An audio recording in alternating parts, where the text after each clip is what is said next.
Assalamualaikum warahmatullahi wabarakatuh.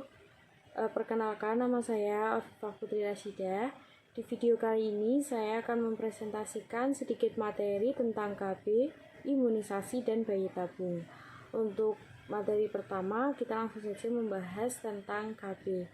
Menurut ajaran agama Islam, manfaat perkawinan adalah untuk memperoleh keturunan. Jadi Islam menganjurkan agar kehidupan anak keturunannya itu jangan sampai terlantar. Di luar tujuan itu, maka mencegah kehamilan itu berlawanan dengan ajaran agama Islam. Demikian pula yang sering kita sebut dengan KB. Hal itu merupakan untuk mencegah kehamilan. Pencegahan kehamilan yang dianggap berlawanan dengan ajaran agama Islam adalah pencegahan yang sikap dan tindakannya dijiwai oleh adanya niat enggan untuk memperoleh keturunan. Demikian pula, peranakan kehamilan dapat dibenarkan. Ini dapat dibenarkan sebagai kondisi darurat. Dan kondisi tersebut memiliki kriteria, antara lain, yang pertama, mengkhawatirkan keselamatan jiwa atau keselamatan ibu karena mengandung atau melahirkan, didasarkan pada pengalaman atau keterangan dokter. Yang kedua, mengkhawatirkan keselamatan agama. Yang dimaksud keselamatan agama di sini adalah karena faktor kesempitan penghidupan, seperti kekhawatiran menjalankan hal-hal yang akan merusak akidah. Lalu yang ketiga, mengkhawatirkan kesehatan atau pendidikan anak-anak bila jarak kelahirannya itu terlalu dekat. Dengan demikian dapat difahami bahwa KB pada dasarnya itu sejalan dengan ajaran agama Islam yang merupakan ikhtiar atau upaya untuk menyiapkan generasi yang berkualitas dengan melakukan pengaturan dan perencanaan keluarga. Pengaturan kehamilan maupun kelahiran anak dapat dibenarkan sebagai kondisi darurat atas pertimbangan keselamatan jiwa dan kesehatan ibu itu sendiri ya. Di sini saya mempunyai dua pendapat. Yang pertama itu menurut Siti Aisyah yang berkata, adapun KB yang dipandang menyalahi ajaran Islam adalah KB yang dilakukan karena sikap enggan mempunyai anak dan menggunakan alat kontrasepsi dan sterilisasi yang dapat merusak atau mengubah organ reproduksi secara permanen dan menyalahi tujuan perkawinan untuk memperoleh keturunan. Yang kedua, ini menurut Majelis Tarjih Muhammadiyah yang dalam keputusannya tentang masalah KB ini memberikan pandangan yang umum. Ada poin yang harus diperhatikan adalah pencegahan kehamilan yang berlawanan dengan ajaran agama Islam jika niatnya memang enggan mempunyai anak. Dan selain itu ada larangan merusak atau mengubah fisik seperti memotong, mengikat, dan sebagainya. Dari dua pendapat tadi tentang Siti Aisyah dan Majelis Tarjih, mereka sama-sama berpendapat bahwa memang untuk pencegahan kehamilan ini berlawanan dengan ajaran Islam itu jika memiliki rasa enggan untuk memperoleh keturunan dan menyalahi tujuan dari perkawinan itu sendiri. Jadi melakukan penjarangan kelahiran diperbolehkan menurut Muhammadiyah. Ini dengan catatan ya, dalam kondisi darurat atas pertimbangan kesehatan. Namun semua itu harus dengan persetujuan dari suami istri dengan meminta pertimbangan dokter ahli dan ahli agama. Itu sedikit materi yang saya bahas tentang KB. Selanjutnya kita masuk ke materi yang kedua, yaitu tentang imunisasi. Islam memang memberikan perhatian yang sangat besar terhadap pentingnya kesehatan ini, nilai-nilai kesehatan. Jadi Rasulullah bersabda, sungguh badanmu memiliki hak atas dirimu. Ini menurut hadis riwayat Muslim. Di antara hak badan adalah memberikan makanan pada saat lapar, memenuhi minuman pada saat haus, memberikan istirahat pada saat lelah, membersihkan pada saat kotor, dan mengobati pada saat sakit. Demi penjagaan terhadap kesehatan, Syariat Islam juga memberikan berbagai keringanan di dalam beribadah dengan tujuan meringankan, memudahkan, dan tidak membuat payah badan. Contohnya dalam pemberian keringanan berbuka bagi orang yang sakit dan berpergian. Allah Subhanahu wa Ta'ala berfirman, Allah menghendaki kelonggaran dan tidak menghendaki kesempitan bagimu. Ini menurut Quran Surat Al-Baqarah ayat 185. Salah satu cara yang ditempuh agar seseorang dan masyarakat bisa memperoleh tingkat kesehatan yang tinggi adalah dengan cara imunisasi. Masalah imunisasi dan vaksinasi merupakan masalah hukum di dalam Islam yang menyangkut masalah ijtihadiyah. Yang dimaksud dengan ijtihadiyah adalah konsep menentukan hukum dengan hadis karena peristiwa itu belum pernah atau belum yang belum terjadi lah di zaman Rasulullah. Status hukum imunisasi dan vaksinasi tentang halal dan haramnya masih menjadi perdebatan. Untuk masalah imunisasi dan vaksinasi itu ya. Jadi berdasarkan Fatwa MUI nomor 4 tahun 2016 ini tentang imunisasi dan vaksinasi secara umum, baik itu imunisasi bayi, imunisasi tetanus, dan imunisasi lainnya, itu maka secara umum Fatwa MUI memutuskan antara lain, yang pertama, imunisasi pada dasarnya adalah diperbolehkan atau mubah itu ya, sebagai bentuk ikhtiar untuk mewujudkan kekebalan tubuh dan mencegah terjadinya suatu penyakit tertentu.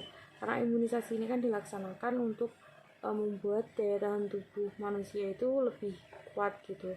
Untuk yang kedua tentang vaksin, yaitu vaksin untuk imunisasi wajib menggunakan vaksin yang halal dan suci. Karena banyak vaksin yang mengandung bahan-bahan yang haram menurut agama Islam. Lalu yang ketiga, penggunaan vaksin imunisasi yang berbahan haram atau najis maka hukumnya adalah haram juga. Karena bahan yang digunakan untuk imunisasi pun sudah haram, jadi hukumnya haram. Lalu yang keempat, ada imunisasi dengan vaksin yang haram atau najis tidak dibolehkan. Jadi tadi yang poin ketiga kan memang kalau vaksin imunisasi yang berbahannya itu sudah haram maka hukumnya haram. Ini di poin keempat itu dikecualikan, yaitu yang pertama ya, yang poin pertama digunakan pada kondisi darurat. Lalu yang kedua, belum ditemukan bahan vaksin yang halal dan suci. Yang ketiga, adanya keterangan tenaga medis yang berkompeten dan dipercaya bahwa tidak ada vaksin yang halal. Jadi misalkan dalam keadaan darurat kita butuh vaksin untuk memvaksin seseorang, namun bahan vaksin yang dibutuhkan itu memang belum ada yang halal atau masih menggunakan bahan yang haram, itu diperbolehkan, tapi dalam catatan itu dalam keadaan darurat. Lalu yang kelima, dalam hal jika seseorang yang tidak diimunisasi akan menyebabkan kematian, penyakit berat, ataupun kecacatan permanen yang akan mengancam jiwanya, dengan pertimbangan ahli yang kompeten dan dipercaya, maka imunisasi hukumnya wajib. Di poin 5 ini, misalkan seseorang itu tidak diimunisasi akan menyebabkan kematian, maka itu juga hukumnya wajib dilakukan ya, imunisasi tersebut. Lalu yang keenam, imunisasi tidak diperbolehkan atau dilakukan jika berdasarkan pertimbangan ahli yang kompeten dan dipercaya menimbulkan dampak yang membahayakan. Itu tentang materi tentang imunisasi. Jadi kalau bahan untuk vaksinasi imunisasi itu haram, maka hukumnya juga haram. Tetapi tadi ada pengecualian, yaitu dalam kondisi darurat atau memang dalam bahan untuk vaksinasi itu sendiri belum ada yang halal, maka bisa dilakukan, tapi dengan catatan dalam keadaan darurat. Lalu untuk materi selanjutnya yang ketiga yaitu tentang bayi tabung. Sistem bayi tabung adalah salah satu cara atau teknis yang dilakukan oleh dokter ahli kandungan untuk memenuhi keinginan suami istri untuk memperoleh anak atau keturunan. Bayi tabung atau pembuahan in vitro, biasanya disebut dengan in vitro, adalah sebuah teknik pembuahan di mana sel telur atau ovum yang dimiliki perempuan itu dibuahi di luar tubuh wanita. Bayi tabung adalah salah satu metode untuk mengatasi masalah kesuburan ketika metode lainnya itu tidak berhasil. Jadi bisa menjadi salah satu alternatif, tapi kalau misalkan ini metode lainnya itu memang tidak berhasil dilakukan. Prosesnya terdiri dari mengendalikan proses ovulasi secara hormonal, pemindahan sel telur dari ovarium, dan pembuahan oleh sel sperma dalam sebuah medium cair. Karena teknik bayi tabung ini terbilang baru, karena ini terbilang baru jika dibandingkan dengan masa kehidupan para ulama terdahulu, sehingga tidak ditemukan mereka pernah membahasnya, karena teknik bayi tabung ini tuh baru-baru, jadi masih metode baru lah. Jadi belum ada hukumnya pada waktu itu, karena pada zaman para ulama terdahulu itu belum ada, sehingga tidak ditemukan mereka membahasnya soal bayi tabung ini, dan tidak pula menyebutkannya dalam kitab-kitab mereka. Tapi kecuali di dalam kitab-kitab Syafi'iyah dikenal sebuah istilah, yaitu istihal atau pemasukan. Ini maksudnya maksud dari istihal itu ialah proses pemasukan sperma dari suami ke dalam rahim istri tanpa melalui hubungan suami istri. Nah, prosesnya sendiri yaitu dokter mengambil sperma suami dan ovum istri, kemudian dipertemukan dalam sebuah kapsul atau tabung, lalu dimasukkan ke dalam rahim istri kembali. Terjadilah pembuahan, lalu istri hamil dan kemudian melahirkan. Menurut Majelis Tarjih, proses yang demikian itu dapat dibenarkan oleh agama Islam, karena sperma suami diletakkan dalam rahim istri yang dikawininya dengan akad yang sah. Jadi proses pengambilan dari sperma suami dan ovum ini dilakukan jika memang dilakukan dibenarkan oleh Islam, itu karena sperma suami diletakkan di rahim istri yang memang sah, memang sudah dengan akad yang sah. Lalu Allah Subhanahu wa Ta'ala berfirman, bagaimana kamu akan mengambilnya kembali, padahal sebagian kamu telah bergaul atau bercampur dengan yang lain sebagai suami istri, dan mereka, istri-istrimu itu yang dimaksud, telah mengambil dari kamu perjanjian yang kuat. Ini menurut Quran, ini di dalam Quran surat An-Nisa ayat 21. Dari ayat dan hadis di atas dapat difahami bahwa air mani suami hanya boleh diletakkan pada faraj istri yang memiliki ovum, tidak boleh diletakkan pada faraj istri yang lain.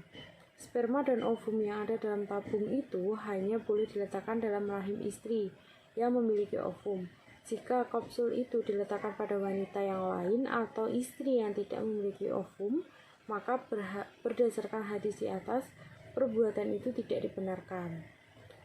Jika bayi tabung berasal dari sperma dan ovum yang dipertemukan dari suami istri yang sah, maka hal itu diperbolehkan. Tetapi jika sperma dan ovum yang dipertemukan bukan dari suami istri yang sah, maka hal itu tidak dibenarkan, bahkan dianggap perzinaan. Hal itu bisa dianggap perzinaan karena memang peletakannya bukan di istri yang memang sudah akad sah gitu. Hukumnya haram juga jika ovum yang telah dibuahi diletakkan dalam rahim perempuan lain yang bukan istri sah atau disebut ibu pengganti. Proses seperti ini merupakan upaya medis untuk mengatasi kesulitan yang ada, dan hukumnya boleh menurut syara, yaitu kitab yang menyebutkan tentang bayi tabung itu. Sebab upaya tersebut adalah untuk mewujudkan apa yang disunahkan oleh Islam, yaitu kelahiran yang merupakan salah satu tujuan dari pernikahan. Itu materi yang saya sampaikan sedikit tentang bayi tabung. Jadi bayi tabung ini boleh dilakukan jika memang kalau memang metode-metode lain itu tidak berhasil gitu untuk berupaya untuk mempunyai keturunan dari suami istri tersebut. Tetapi memang harus itu dilakukan oleh suami istri yang sah. Jadi nggak boleh kalau misalkan udah dibuahi tapi diletakkan di rahim wanita lain, itu haram atau bisa disebut dengan perzinaan.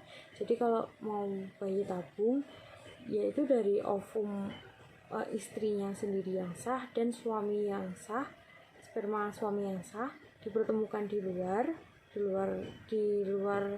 maksud di luar itu tidak dalam kondisi hubungan suami istri ya, di luar dari itu, lalu diletakkan kembali ke rahim perempuan yang sah itu tadi. Dan kalau misalkan di luar itu, maka disebut haram atau bisa juga dianggap sebagai perzinaan. Nah, itu yang bisa saya sampaikan untuk ketiga materi tersebut tentang KB, imunisasi, dan bayi tabung. Sekian presentasi dari saya. Terima kasih. Wassalamualaikum warahmatullahi wabarakatuh.